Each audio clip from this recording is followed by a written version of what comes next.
All right. Gene Burnett from GeneBurnett.com here to talk a little bit today about thoroughness. I love to feel my body moving in what I call like thorough movement. So the movement is thorough. And what I mean by that is nothing's left stuck in me. All the cells, all the bundles of muscles fire at just the right time so that the momentum that I generate just flows out and through me and out into the world, and there's no residual left behind. It's complete. It's thorough. I mean, that's an ideal. That's what I'm aiming for in my movements. I often think of painting, which I've done a fair amount of.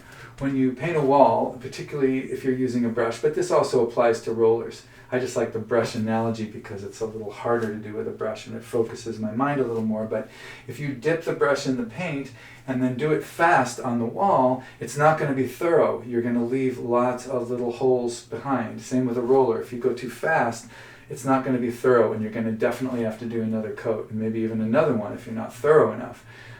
If you move too slowly, it's almost like over thorough because you put such a thick coating on that it drips down the wall.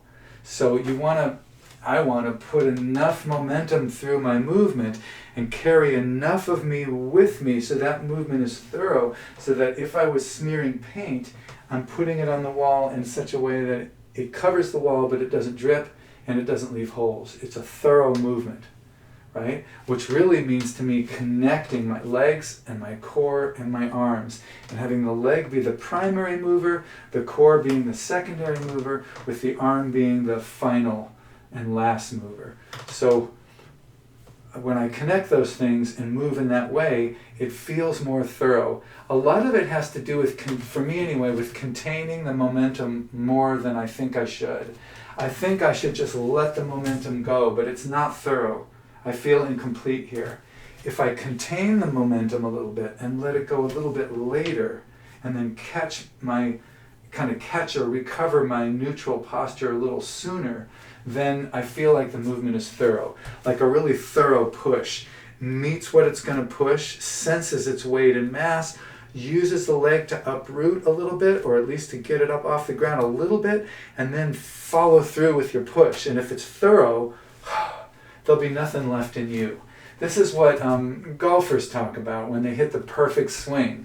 There's nothing left in you. It's just your body does it, and you've put the power in the right spot, and you're like empty and neutral and ready at the same time immediately afterwards.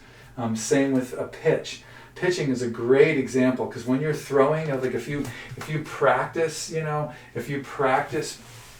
throwing and work on your motion and stuff, you'll feel like the thorough movement is the one where all of your force is in the ball.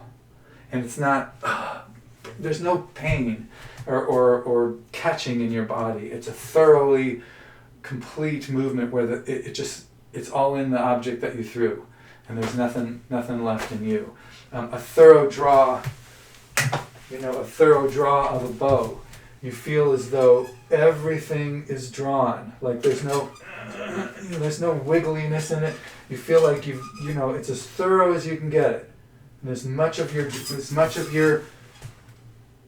strength in the right place as you can get it. So thoroughness. It means slowing down and condensing your movements a little bit and attending to that feeling of completeness at each stage of the journey.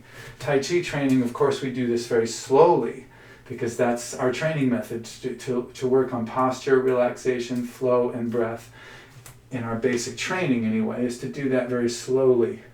And then if you want to take that into more combative stuff, you start moving faster and faster, and then you need partners, and if you really want to take it to real functional fighting, you got to spar. You got to risk injury, you got to take it up to that arena.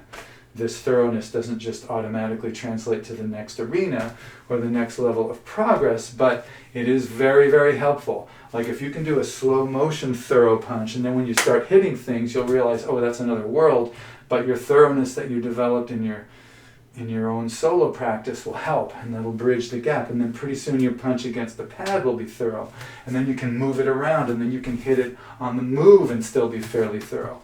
And if you watch really good people, every move they make is thorough. It's connected, very little left over, very little tension left over in their body, just the tension that you need to be neutral, which of course is some, but it's not bound tension. It's not all in one location or another. You know, like that's not thorough. See where I end up?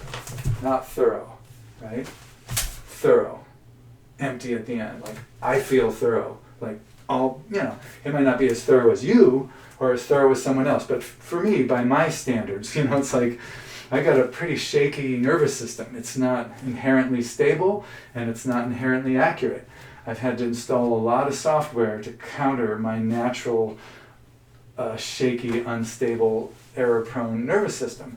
So for me, thoroughness is really, it's almost like combing a dog or something, getting the fur to go in the same direction because my nerves want to go elsewhere. So to make a thorough movement, I have to put attention on consciously doing all that stuff. If you're a naturally talented person and you're naturally coordinated, your movements may be pretty thorough since you were 4, but you can always add more thoroughness at your level with more intent on that, and having that ideal in your mind as you move or as you do your sport or your activity. So, in praise of thoroughness.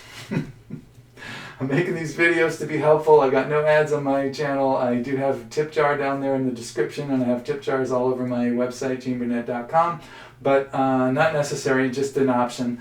The main thing is I'm doing this to be helpful, so if they're helpful, you know, it's always nice to hear from you that you have found anything I do helpful in any way. Okay. Thanks very much for watching. Take good care, and good luck with your training.